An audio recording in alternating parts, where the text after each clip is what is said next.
Hey guys, welcome to success Dilip. मैं दिलीप कुमार, स्वागत है आपका। इस वीडियो में बात करने वाले हैं आज की अमेजिंग सरकारी नौकरी की नई भर्ती के बारे में, जो कि वैकेंसी निकाली गई है ECIL की तरफ से। जी हाँ, electronic corporation of India limited से सरकारी नौकरी की नई वैकेंसी रिलीज हुई है, जो कि ऑल इंडिया के कैंडिडेट यहाँ पर अप्लाई कर सकते हैं। That is great opportunity. बहुत दिनों के बाद कोई वैकेंसी निकाली गई है। ECIL एक परमाणु ऊर्जा विभाग की डिपार्टमेंट है, यानी कि जैसे आपका NPCIL है, BARC जो बार्क है, उसी प्रकार से आपका ECIL है, electronic corporation of India limited, because ये भी डिपार्टमेंट ऑफ एटॉमिक एनर्जी के अंडर में आता है। तो यहीं से आप सभी कैंडिडेट के लिए, ITI पास आउट स्टूडेंट के लिए, डिप्लोमा के लिए और डिग्री के लिए, सबके लिए वैकेंसीज रिलीज हुई है। ऑल इंडिया के कैंडिडेट अप्लाई कर सकते हैं। ITI वालों के लिए junior artisan and senior artisan की पोस्ट है।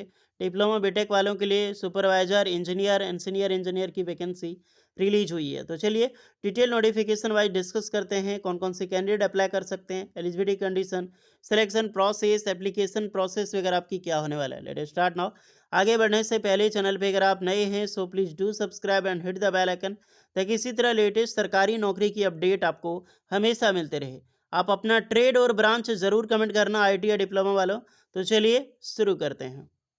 सो गाइज, ये है आपका official notification, electronic corporation of India limited. ये लेटेस्ट नोटिफिकेशन है और आज की वैकेंसी है। 9 अक्टूबर 2025 को जस्ट कुछ ही घंटे पहले ये नोटिफिकेशन पब्लिश की गई है। ये भारत सेक्टर की PSU सेक्टर में आता है। PSU कंपनी है जो कि मिनी रत्ना कैटेगरी 1, जो शेड्यूल 1 कैटेगरी 1 में है, उसके अंडर यहाँ पे वैकेंसीज रिलीज़ की गई है। बहुत सारी पोस्ट है, अलग अलग वैकेंसीज़ है, अच्छी खासी पोस्ट है। पोस्ट कम नहीं है, ध्यान देना, पोस्ट बहुत अच्छी खासी निकाली गई है, बशर्ते आपको देखने का नज़रिया होना चाहिए। और ये वैकेंसीज़ है प्योरली कॉन्ट्रेक्चुअल बेसिस पे है। तो 4 साल की ये सरकारी नौकरी डिपेंडिंग होगी, बट किसी को नहीं निकाला जाता है। हालांकि ECIL अब निकालने लगा है, पहले तो नहीं, बट परफॉर्मेंस के बेसिस पे रखता ज़रूर है। ओके, तो कम से कम 4 साल की सरकारी नौकरी है जो आपके पास वैलिड है अभी। चलिए बात करते हैं पहली पोस्ट की। तो प्रोजेक्ट इंजीनियर ये पहली वैकेंसीज है, जिसमें कि BTech इंजीनियरिंग अप्लाई कर सकता है। ऑलमोस्ट 60% मार्क्स एग्रीगेट होनी चाहिए। और यहाँ पर मैक्सिमम एक्सपीरियंस यहाँ पर 3 साल का रखा गया है। ओके, सब में एक्सपीरियंस वैसा नहीं है जितना BTech के लिए है। 18 से 33 साल के कैंडिडेट यहाँ पर अप्लाई कर सकते हैं। सैलरी 40,000 से लेकर 55,000 तक सैलरी मिलेगी, बिकॉज हर ईयर बढ़ती जाती है 5-5 हज़ार करके।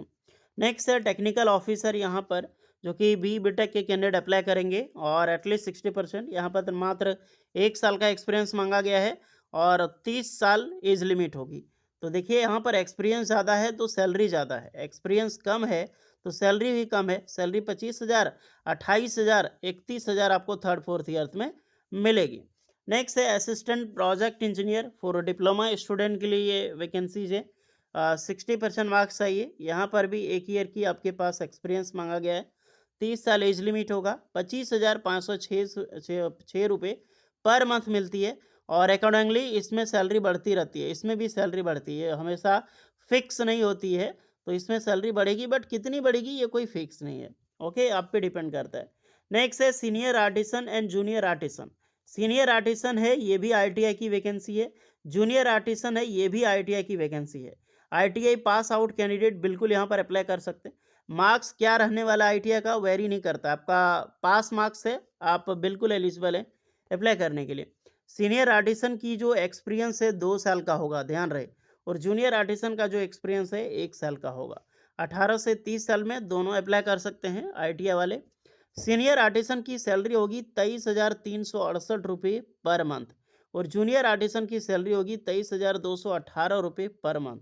अरे यार, बस 150 रुपये ज़्यादा है। मतलब जूनियर आर्टिसन और सीनियर आर्टिसन में बस 150 रुपये का अंतर है। अगर आप 2 साल का एक्सपीरियंस करके जाते हो तो मात्र आपको 150 रुपये ज़्यादा मिलेगा। 1 ईयर वालों को कुछ भी नहीं मिलेगा जो सैलरी है। तो बिकॉज यही है, 150 रुपये खातिर क्यों 2 साल का एक्सपीरियंस लेना ज़रूरी। 1 साल वाले आराम से अप्लाई कर सकते हैं। बट आगे चल के बेनिफिट मिलेगी दोनों के लिए, डाउट ना हो कि 150 रुपये ज़्यादा है तो डिमोटिवेशन ना हो। ओके, तो ये है आपका सैलरी स्ट्रक्चर। पोस्ट में भी बता रहा हूँ क्या ट्रेड होगा ये भी मैं बताऊंगा इसमें। तो एज लिमिट वगैरह सारी चीज़ें आपने देख ली। रिजर्वेशंस ऑफ कैंडिडेट जो भी होगा 60% क्वालिफिकेशंस जनरल ओबीसी वालों के लिए चाहिए और 50% for ST SC candidate. Age में सारे कैंडिडेट को रिलैक्सेशन मिलेगी 18 से जो रखी गई थी 30 साल 32 साल कहीं 33 साल, तो उसमें से 3 साल के रिलैक्सेशन ओबीसी के लिए, 5 साल की आपको एसटी एससी वालों के लिए, बिकॉज आपको कैटेगरी सर्टिफिकेट सबमिट करना होगा। हाउ टू अटेंड, तो गाइस ये एक इंटरव्यू है आपका, इंटरव्यू बेसिस पे होगी। तो ऐसा नहीं कि आपको फॉर्म अप्लाई करना है, हालांकि एप्लीकेशन एक फॉर्म होगा ऑफलाइन, उसको फिलअप करके आपको ले जाना होगा बिल्कुल बायोडाटा जैसा। तो जो भी डॉक्यूमेंट्स हैं ये सारा ओरिजिनल डॉक्यूमेंट्स आपको कैरी करना है। इंटरव्यू देखा जाए तो अलग अलग जगह पे इंटरव्यू यहाँ पर आपका कंडक्ट करवाया जाएगा, जैसे कि देखें हैदराबाद, कोलकाता, मुंबई, न्यू दिल्ली, बेंगलुरु एंड चेन्नई। अगर मैं बात करूं हैदराबाद में 17 अक्टूबर को है, कोलकाता है 18 को, मुंबई में 17-18 दोनों दिन रखा गया है, न्यू दिल्ली में 15 अक्टूबर एंड 16 अक्टूबर, बेंगलुरु में 18 को है, चेन्नई में 16 को है। सबका एड्रेस जो है यहाँ पर दिया गया, वेन्यू कहाँ पे होने वाला है। ईसीएल अधिकतर जो होगा वो जोनल ऑफिस में ही होगा, ईसीएल का जो जोनल ऑफिस है वहीं होगा। ओके, तो इस चीज़ का ध्यान रहे। सेकेंड मेथड आपका ये है बैटेज क्या होगा, तो इसको भी ज़रूर चेक कर लें, ये बैटेज होना ज़रूरी है। फॉर प्रोजेक्ट इंजीनियर में अगर 30 मार्क्स सबका रहने वाला है, चाहे बी रिलेवेंट एक्सपीरियंस हो या फिर सी हो। पर्सनल इंटरव्यूज़ क्या क्या रहने वाला है, जैसे 20% एग्रीगेट आपका रहेगा, बीटेक डिप्लोमा आईटीआई जो मार्क्स है उसको 20% रहेगा। Project engineer on contract basis पे तो 15 मार्क्स आपको इनिशियल, 3 साल का एक्सपीरियंस है तो 15 मार्क्स मिलेगा, 5 मार्क्स पर ईच ईयर। अगर 30 मार्क्स इंक्लूडिंग रहने वाला है तो उसके एक्सपीरियंस के तौर पे रहेगा। Okay, relevant experience technical officer जो डिप्लोमा वालों के लिए है, और जूनियर आर्टिसन जो आईटीआई स्टूडेंट के लिए है, उसमें अगर देखा जाए तो 10 मार्क्स होगा 1 ईयर एक्सपीरियंस वालों के लिए, यहाँ पर वेरी करता है।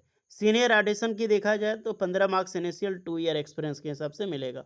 और आपका पर्सनल इंटरव्यू जो है वो 50 मार्क्स होगा, कैरी करना होगा। तो 50 मार्क्स का आपका इंटरव्यू है, 30 मार्क्स का आपका एक्सपीरियंस है, और 20 मार्क्स का आपका जो है आईटीआई जो मार्क्स है उस पे रहने वाला है। एक्सपीरियंस मायने रखती है, ध्यान रहे। जनरल कंडीशन क्योंकि 30 मार्क्स है ना, तो एक्सपीरियंस बहुत ज़्यादा मायने रखती है डियर। रजिस्ट्रेशन टाइमिंग है 9 बजे से लेकर 11:30 के बजे के बीच में, तो पहले पहुंचना क्योंकि रजिस्ट्रेशन में आपका टाइमिंग लग सकता है। ऑल इंडिया के कैंडिडेट यहाँ पर दिया गया है। क्वेश्चन टॉल भी कैंडिडेट यो सम अनकरेशन एलिमेंट या मे अप्रोच असेसमेंट पर्सनली कॉन्ट्रेक्चुअल, इसके बारे में बताया गया है जो कि आप रेडली रीड कर सकते हैं। अब आ जाते हैं क्वालिफिकेशंस के ऊपर, फिर बात करेंगे फॉर्म के ऊपर। तो ये क्वालिफिकेशन की डिटेल है, जो भी आपका जोनल है दिल्ली, कोलकाता, सब में आपको देख लेना है और क्या क्या मांगा गया उसी के अकॉर्डिंग आप अप्लाई करोगे ना, कि आपको किस फील्ड में जॉब चाहिए, किस जगह पे किस जोन में जॉब चाहिए। मैं क्वालिफिकेशंस बताऊं तो प्रोजेक्ट इंजीनियर जो कैटेगरी 1 की है, रावत भाटा में आपको अलग अलग देखने को मिलेगी। तो EC, electronic communication engineering, electronic telecommunication, electrical electronics, electrical instrumentation, electronics instrumentation apply कर सकता है। ओके, प्रोजेक्ट इंजीनियरिंग में सी कैटेगरी 2 में अगर देखा जाए तो जो vacancy electronics, CSC and IT के लिए वैकेंसीज है। ओके, उसके बाद टेक्निकल ऑफिसर्स की जो रिक्रूटमेंट है बीटेक के लिए, इसमें भी सेम चीज़ चलेगा, EC, ET, triple E, ENI, electronic instrumentation.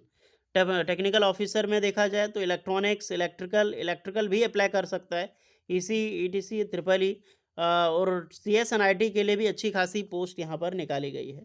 Diploma वालों के लिए देखा जाए असिस्टेंट प्रोजेक्ट इंजीनियरिंग में तो ईसीई, ईटीसी, इलेक्ट्रॉनिक अप्लाई कर सकता है, EC, etc, triple E, electronic instrumentation apply कर सकता है।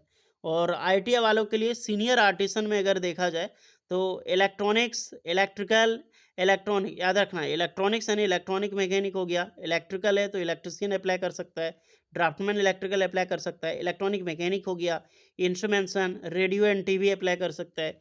जूनियर आर्टिसन में इलेक्ट्रॉनिक एंड इलेक्ट्रिकल की भी पोस्ट यहाँ पर निकाली गई है, तो इलेक्ट्रिशियन वाले भी यहाँ पर अप्लाई कर सकते हैं। सब में आपको देखना है, ये मुंबई जोनल हो गया, इसका लिंक मैं डिस्क्रिप्शन में दे दूंगा। सीनियर आर्टिसन में बहुत सारी वैकेंसी देखने को मिलेगी, देख सकते हैं, और अलग अलग ट्रेड आपको सब सारा चीज़ आपको देखनी है। सीनियर आर्टिसन ऐसे होगा, जूनियर आर्टिसन का जे लिखा होगा, तो जहाँ पर आपकी वैकेंसी जो कि उसके अकॉर्डिंग आपको यहाँ पर चेक करनी है, चाहे डिप्लोमा हो बीटेक हो। लेकिन जो मैंने ब्रांच बताई मैकेनिकल इंजीनियरिंग वालों के लिए भी वैकेंसीज है, तो आप घबराएं नहीं, देख सकते हैं मैकेनिकल के लिए। लेकिन ट्रेन सिविल के लिए भी वैकेंसी आपको देखने को मिल जाएगी। ओके गाइस, तो ऑलमोस्ट ऑलमोस्ट ब्रांच की वैकेंसी है, ये मत समझना एसी वालों के लिए, इलेक्ट्रिकल मैकेनिकल के भी वैकेंसी यहाँ पर निकाली गई, यहाँ तक कि सिविल की भी। तो जाइए अप्लाई कीजिए। जिस दिन इंटरव्यू है, ये एप्लीकेशन फॉर्म है, इसको लेकर आपको विजिट करना होगा, फॉर्म आपको डाउनलोड कर लेना, सारा लिंक डिस्क्रिप्शन मौजूद मिल जाएगी। कोई डाउट है तो कमेंट करके बताना। मिलते हैं नेक्स्ट वीडियो में, तब तक के लिए जय हिंद।